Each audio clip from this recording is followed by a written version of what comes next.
Le titre de ce livre, c'est L'homme spirituel. Il est écrit par le bien-aimé frère Watchman Nee. Nous sommes à la 8e et grande partie de ce livre, chapitre 4 de cette 8e et grande partie, chapitre 4, petit 2. Chapitre 4, petit 2. Plus l'enfant de Dieu devient spirituel, mieux il comprend ce que cela signifie de marcher selon l'esprit et les dangers qu'il y a à marcher selon la chair. Mais comment doit-il s'y prendre pour marcher selon l'esprit? La réponse de Romains chapitre 8, c'est de penser aux choses de l'esprit et de posséder une intelligence spirituelle. Ceux qui marchent selon la chair ont leur pensée attachée aux choses de la chair. Mais ceux qui marchent selon l'esprit ont les leurs aux choses de l'esprit.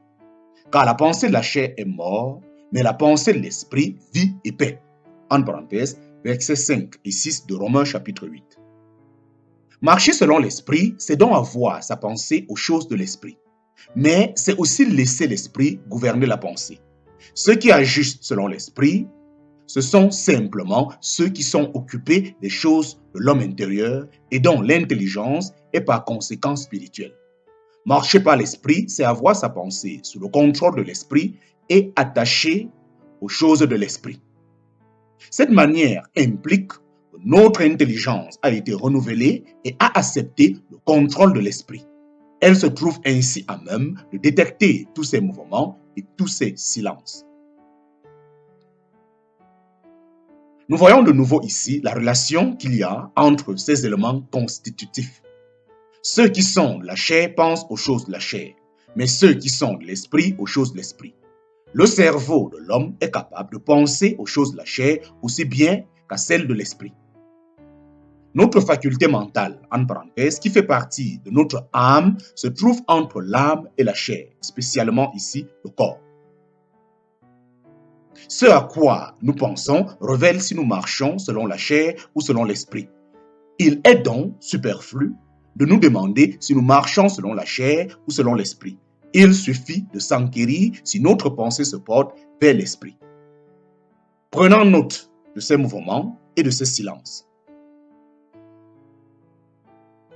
Il ne nous arrivera jamais de marcher selon l'esprit si notre pensée reste fixée sur les choses de la chair. C'est une loi inflexible. À quoi avons-nous nos pensées dans notre expérience journalière? De quoi prenons-nous note? À quoi obéissons-nous? Si nous ne sommes pas gouvernés par l'esprit, il n'y a qu'une alternative, c'est d'être gouvernés par la chair. Pourquoi la fixation de nos pensées sur les réalités de l'esprit est-elle si importante pour une vie selon l'esprit? Parce que c'est la condition évidente à remplir pour nous assurer les directions de l'esprit. Que d'enfants de Dieu comptent sur lui pour arranger leurs circonstances, tout en négligeant simultanément d'ouvrir leur oreille intérieure aux indications de l'esprit. S'ils ne prêtent aucune attention à ces délicates impulsions qui se font jour dans les profondeurs de leur homme intérieur. Ils ne prêtent aucune attention à ces délicates impulsions qui se font jour dans les profondeurs de leur homme intérieur.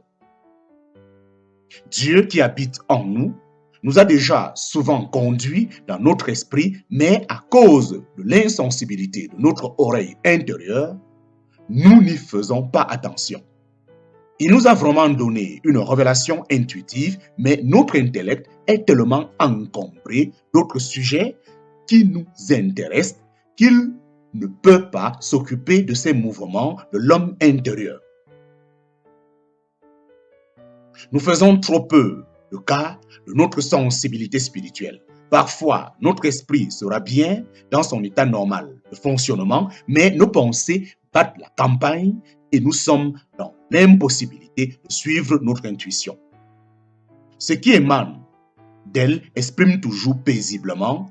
Ce qui émane d'elle s'exprime toujours paisiblement, avec douceur et délicatesse.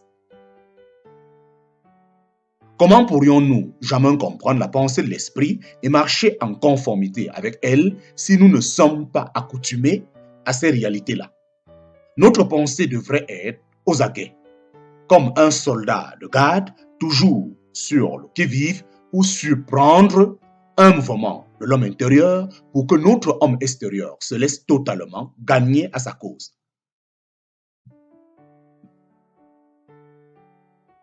Toutes les directions de Dieu nous sont transmises par la voie de ces fines et délicates sensations.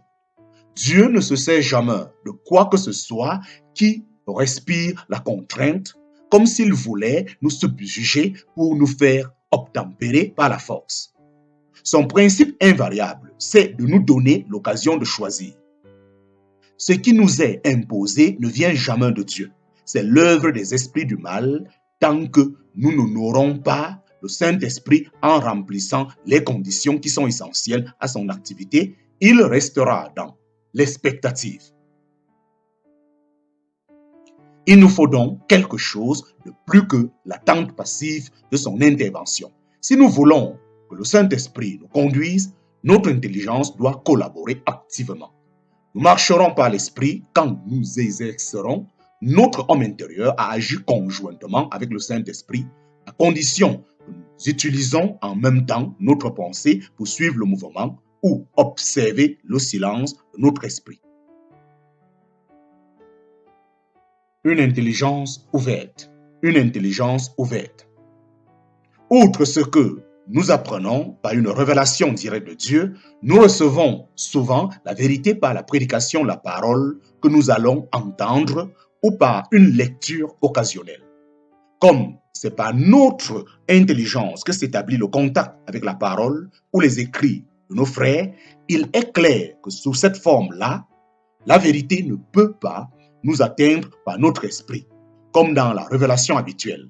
Aussi, une intelligence ouverte a-t-elle une importance capitale pour la vie spirituelle.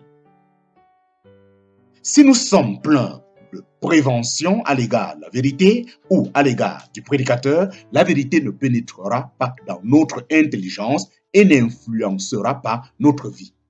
Il ne faut pas s'étonner s'il y a des croyants qui ne retiennent aucun profit de ce qu'ils entendent ou de ce qu'ils lisent. Ils ont choisi d'avance ce qu'ils sont disposés à recevoir. Un chrétien qui est au courant du processus par lequel la vérité se transmet à la vie comprendra sans peine l'importance d'une intelligence libre de tout obstacle. C'est par l'intelligence que la vérité est d'abord comprise, en parenthèse, quand elle nous vient d'un frère, ensuite elle atteint l'esprit et le stimule, enfin elle se manifeste dans la vie pratique. Une intelligence fermée empêche la vérité d'atteindre l'esprit.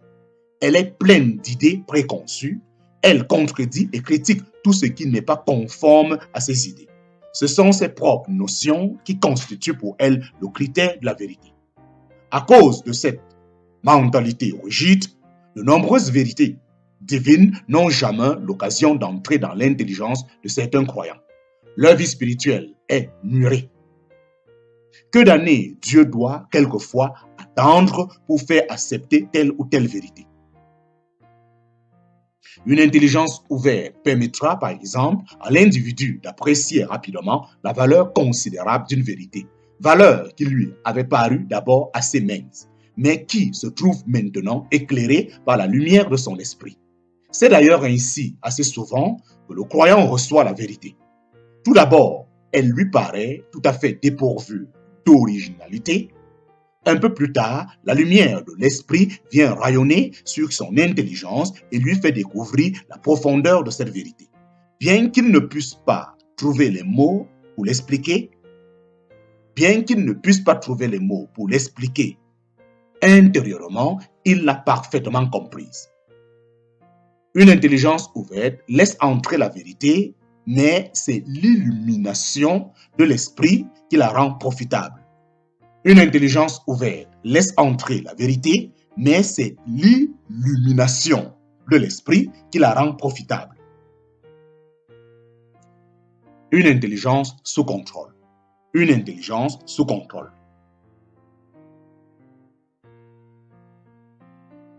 Toutes les composantes de la vie du croyant doivent être tenues en bride, y compris l'intelligence, même renouvelée. Nous ne devons pas lui lâcher les rênes. de peur que les mauvais esprits n'en profitent. Souvenons-nous que la pensée est la sémence de l'action. De la négligence ici conduira invariablement au péché là. Une idée sémée finira bien par germer et grandir, si prolongée que soit sa croissance. Pour tous les péchés de présomption et d'inconscience, nous pouvons remonter à des pensées qui ont été ensémencées dans le passé. La mauvaise pensée que nous hébergeons finira par produire avec le temps, après des années peut-être un acte fondamental, après des années peut-être un acte condamnable. La mauvaise pensée que nous hébergeons finira par produire avec le temps, après des années, peut-être un acte condamnable. Le chrétien doit mettre toutes ses forces à maintenir ses pensées sous discipline. S'il laisse sa vie mentale incontrôlée, il ne pourra être sûr de rien. C'est ce que Pierre entend quand il nous exhorte à ceindre les reins de notre entendement. En parenthèse, 1 Pierre chapitre 1, verset 13. C'est garder nos pensées à leur place et ne jamais les laisser courir à l'aventure. Par ailleurs, l'intelligence ne doit pas rester oisive. Elle doit toujours fonctionner.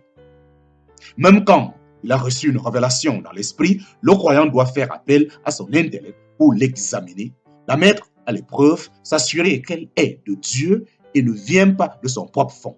Dieu ne nous demande jamais de suivre quelqu'un ou quelque chose à l'aveuglette. Il nous veut lucide pour saisir sa pensée. Tout ce qui manque de clarté est sujet à caution. Prenons garde aussi que notre intelligence ne fonctionne pas dans l'indépendance, c'est-à-dire en s'émancipant du contrôle de l'esprit. Il ne manque pas de chrétiens, par exemple, qui sondent les Écritures en se fiant à leur capacité mentale. Mais la vérité qu'ils prétendent connaître n'est là que dans leur tête. Tout ce qu'elles accomplissent dans leur vie de chrétien, c'est d'enrichir leur documentation. Il faut réprimer tout désir que nous pouvons avoir de connaissances simplement intellectuelles.